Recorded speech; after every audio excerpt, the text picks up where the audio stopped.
give you a few vocals of morphine. We have beautiful singers. Ready? For what?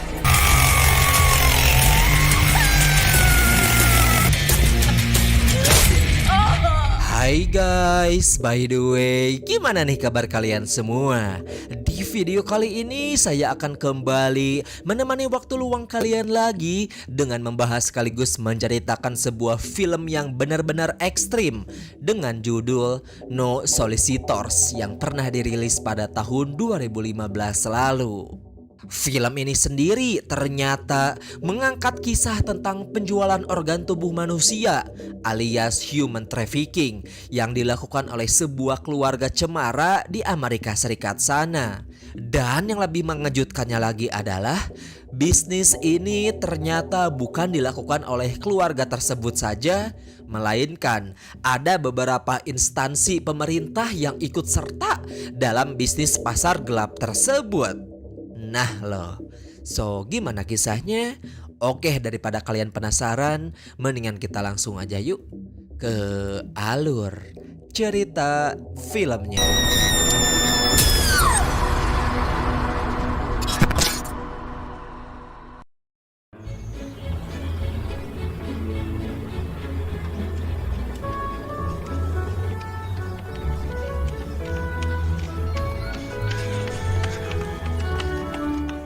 Film diawali dengan diperlihatkan kepada seorang wanita yang pada kala itu sedang disekap di sebuah rumah psikopat.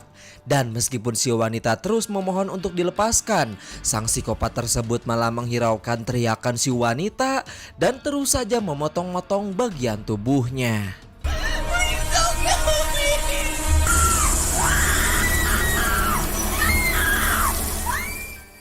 Singkat cerita, pada keesokan paginya, kemudian film pun berpindah dengan diperlihatkan kepada seorang ibu yang datang ke kantor polisi setempat untuk melaporkan tentang anaknya yang hilang selama lebih dari 5 hari. Dan anak dari si ibu tersebut tidak lain adalah si wanita yang kita lihat di awal film tadi. Do you have a photograph? Yes. I went to her apartment and the dog was emaciated and thirsty. We can to find her, okay? All right. Dan ternyata bukan si wanita aja, melainkan ada sebanyak 6 orang remaja lain yang juga dikabarkan hilang dan masih dalam penyelidikan oleh pihak kepolisian. 2 orang detektif bernama Detektif Juarez dan juga Detektif Julia kemudian berusaha mengusut penuh kasus tersebut dengan menyelidiki apakah ini ada sangkut pautnya dengan kasus pembunuhan berantai. Di saat penyelidikan dilakukan, mereka mulai mendapatkan sebuah fakta bahwasanya para korban semuanya ini berprofesi sebagai seorang sales yang setiap harinya mengunjungi tiap rumah untuk mereka tawarkan jasanya. Okay, kids, let's make this a special night for your father. Kisah akan berpindah dengan diperlihatkan kepada sebuah keluarga kaya raya yang tinggal di kota itu. Antara lain bernama Louis, istrinya bernama Rachel. Kemudian mereka ini mempunyai 2 orang anak bernama Scott dan juga Nicole.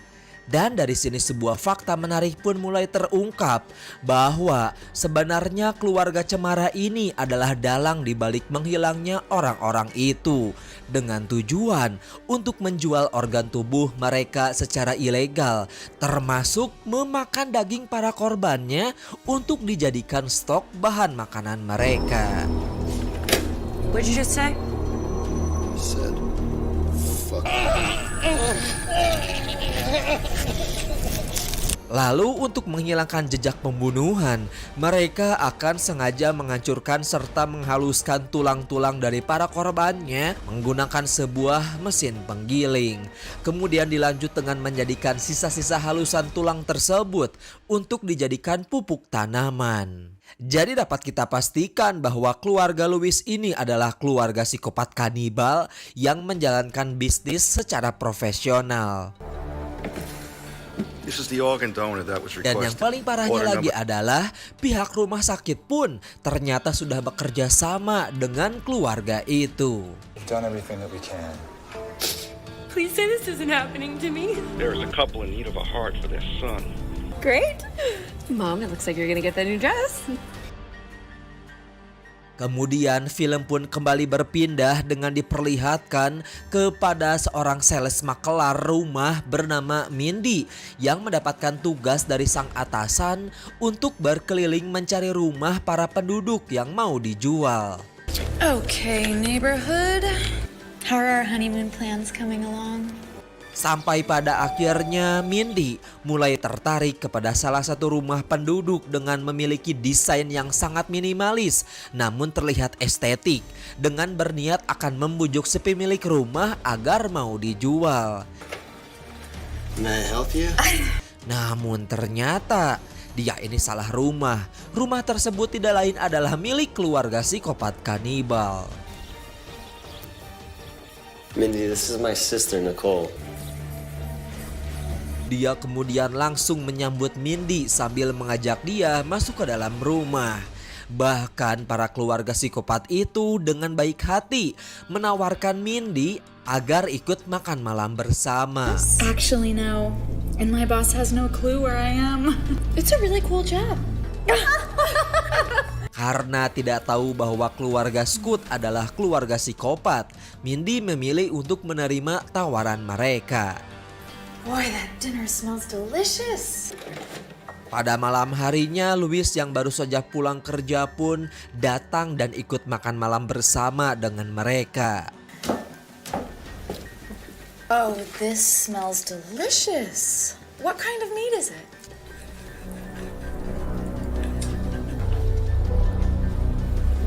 Dan setelah selesai makan malam, Scoot lalu menawarkan Mindy minuman yang telah diberikan oleh obat tidur. Dan setelah Mindy meminum minuman tersebut, tentunya membuat Mindy langsung pingsan di tempat. Am I good or what? Mine is the nectar of the gods. Okay, we're a tight family. Setelah itu kemudian Mindy dibawa ke basement bawah tanah dengan disatukan bersama dengan para korban yang lain. Di situ juga kita diperlihatkan kepada keluarga psikopat yang kemudian bergegas melakukan pembedahan kepada salah satu korban untuk segera diambil bagian ginjalnya. Dan memang diketahui keluarga si Louis ini ternyata turun-temurun mempunyai profesi sebagai seorang dokter. Terus ginjal itu akan mereka jual ke rumah sakit tempat Louis bekerja. Got it. You have the donor carrying case ready. Scalpel?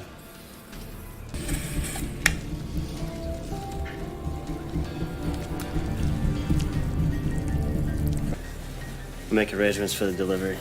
Yes, please. Di keesokan paginya di saat Nicole pulang dari berbelanja, tiba-tiba dia ini malah diikuti oleh seorang pria misterius yang hendak merampok serta memantap-mantap dirinya.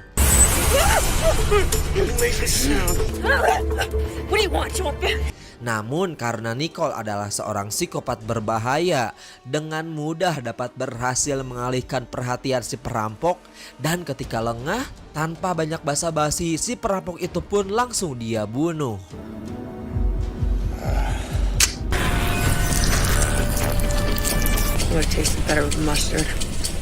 Balik ke ruangan basement.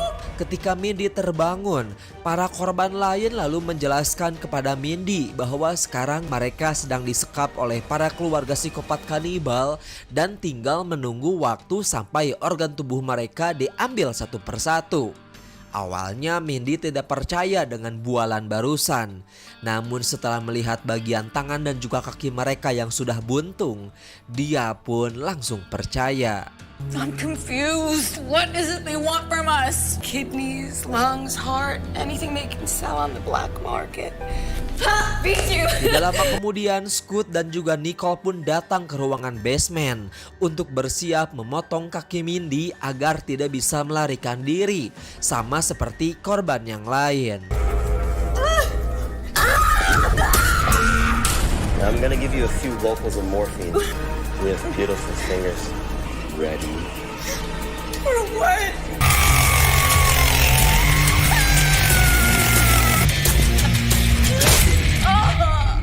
Sampai pada akhirnya Mindy pun harus berakhir tragis dengan kaki dan juga tangan sebelahnya yang dipotong untuk dijadikan hidangan makanan mereka.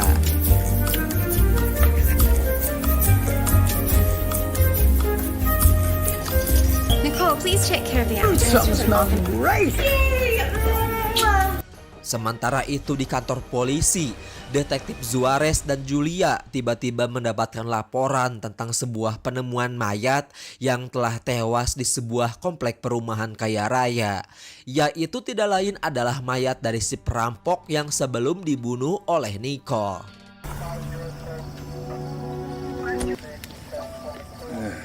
Hey, Doc. I'll confirm the cause of death ASAP. Bag it and tag it for forensics. Setelah dilakukannya penyelidikan lebih lanjut, tanpa sengaja Detektif Julian menemukan sebuah cincin emas yang ada di dekat mayat korban. Cincin emas itu diperkirakan sangat mahal harganya. Sampai pada akhirnya para detektif langsung membuat kesimpulan bahwa pelaku pembunuhan ini tidak lain adalah seorang wanita yang dilahirkan dari keluarga menengah ke atas. Di sisi lain, di saat para keluarga psikopat sedang menikmati hidangan daging manusianya, tiba-tiba Detektif Juarez dan juga Julia pun datang ke rumah mereka untuk sekedar bertanya jika keluarga Louis sempat melihat orang-orang yang menghilang selama beberapa bulan ini. Tapi di sana Louis beralibi bahwasannya mereka ini sama sekali tidak melihat orang-orang tersebut. They're canvassing the neighborhood for missing persons. $350,000 heart. Setelah para detektif pergi, kemudian Louis mulai mengajak Rachel, Nicole dan juga Scott untuk melakukan operasi kembali dengan pengambilan hati kepada salah satu korbannya. Dad, William's prepped and ready. Scalpel. Scalpel? So please, There you go, Dad. this sucker on life support. Thanks, bro. And I think we're ready, Louis. Let's close him up. Singkat cerita, pada keesokan pagi, para detektif lalu bergegas menuju toko emas untuk bertanya tentang alamat rumah dari orang yang membeli cincin tersebut. Tapi sayang, para detektif harus menunggu selama beberapa hari lamanya karena si pegawai akan mencari dulu semua data-data pembeli di tokonya. Dan yang paling parahnya lagi di sini adalah dikarenakan belum mendapatkan petunjuk apapun, ditambah lagi si detektif Juarez ini agak malas-malasan ya untuk menyelidiki kasus orang-orang hilang ini. Dengan terpaksa atasan mereka memilih untuk menghentikan penyelidikan tersebut dan meminta kepada mereka untuk menyelidiki kasus baru, yakni menghilangnya seorang anak dari Perdana Menteri. I know you're dedicated and that you want to stop crime. Without a solid lead, without a single shred of evidence. That's bullshit. Awalnya hal ini pun ditolak oleh detektif Julia karena dia takut bila mana di kota tersebut akan ada lebih banyak lagi orang yang menghilang. Dan dia yakin bahwa kasus tersebut pasti didalangi oleh seorang pembunuh berantai. Isn't there anything we can do? Jack, what the fuck do you think you're doing? Balik ke ruangan basement, salah satu korban yang bernama Jack, kemudian dia berniat akan melakukan sesuatu dengan membunuh seorang pasien bernama William yang tadi sudah diambil organ hatinya. Karena jika si pasien sampai meninggal, maka keluarga Louis tidak bisa lagi mengambil organ tubuh dari pasien tersebut. Dia berharap dengan perilakunya seperti ini akan membuat salah satu aset mereka menghilang.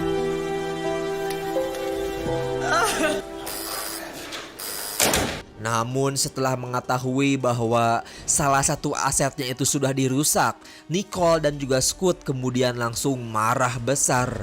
Mereka lalu membawa Jack ke sebuah ruangan eksekusi untuk disiksa secara perlahan-lahan.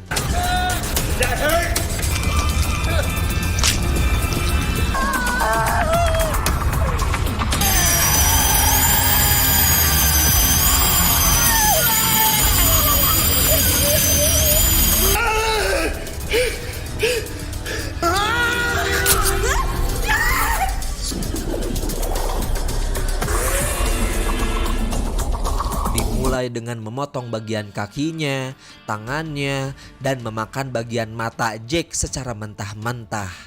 Gila sih. It was. Okay. Nicole, you could see who that is? Singkat cerita, pada suatu malam, kali ini seorang sales parfum bernama Jan datang ke tempat kediaman mereka untuk menawarkan dagangannya. Dan seperti biasa mereka pun langsung menyambut tamunya itu serta menjamunya dengan baik sambil diberikan minuman anggur yang telah dicampurkan oleh obat bius. Pardon me, Jean.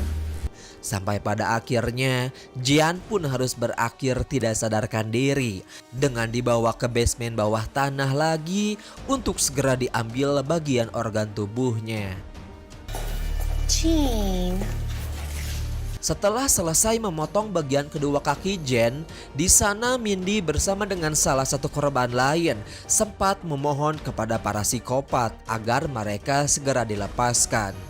Namun lagi-lagi permohonan tersebut malah diabaikan karena mereka tidak mau begitu saja melepaskan sumber pencaharian mereka. Why don't you just kill us? Let us be in peace. Your organs will spoil faster than we can sell them. Singkat cerita, ketika malam semakin larut, tiba-tiba saja tempat kediaman Bapak Louis ini didatangi oleh seorang perampok. Tapi alih-alih mendapatkan barang berharga, perampok itu malah melihat keberadaan para korban yang sedang disekap di basement bawah tanah. Damn.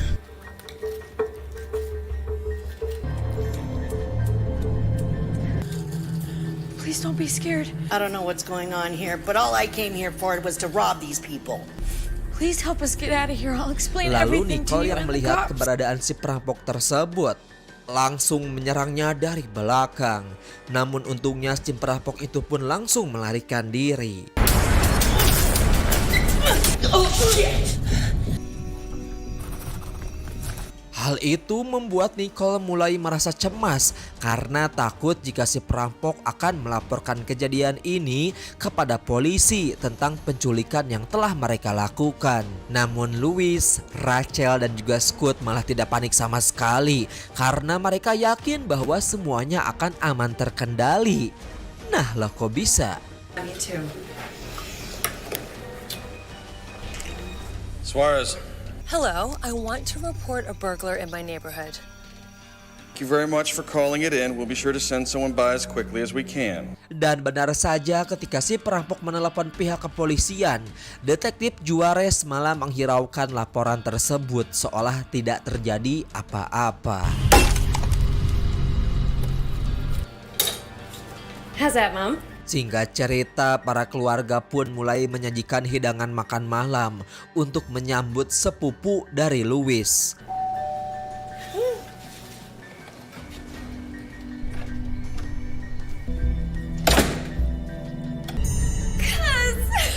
You found my earring.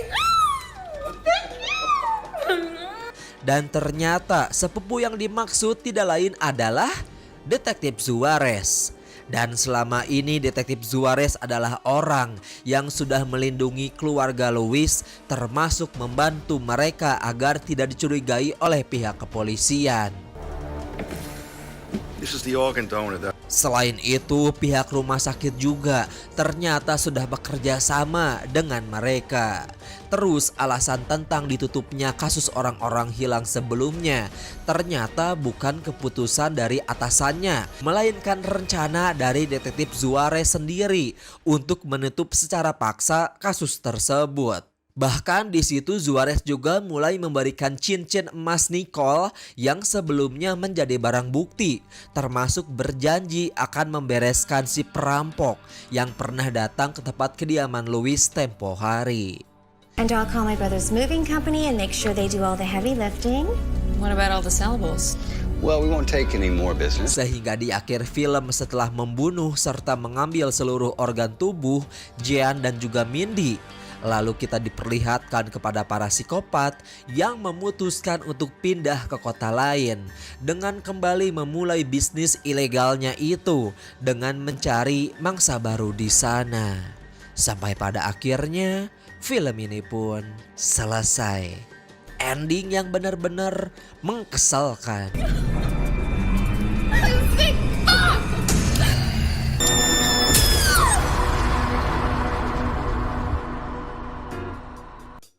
Pesan yang dapat kita ambil dari film ini adalah sesusah apapun diri kita harus tetap di jalan yang benar karena Allah Subhanahu wa Ta'ala tidak meridhoi hambanya yang mencari rezeki dengan jalan yang haram seperti riba, korupsi, merampok, mencuri, dan hal-hal lain sebagainya. Karena sejatinya uang haram tidak hanya berdampak bagi para pencari nafkahnya saja, melainkan keluarga yang diberikan pun akan terkena dampaknya. Bukan hanya di dunia, bahkan dampak berbahaya uang haram tersebut bisa dibawa hingga di kehidupan di akhirat nanti. Nauzubillahi min dzalik. Sekian dari saya Rizky mewakili tim 13 Project Unjuk Diri. Wassalamualaikum warahmatullahi wabarakatuh.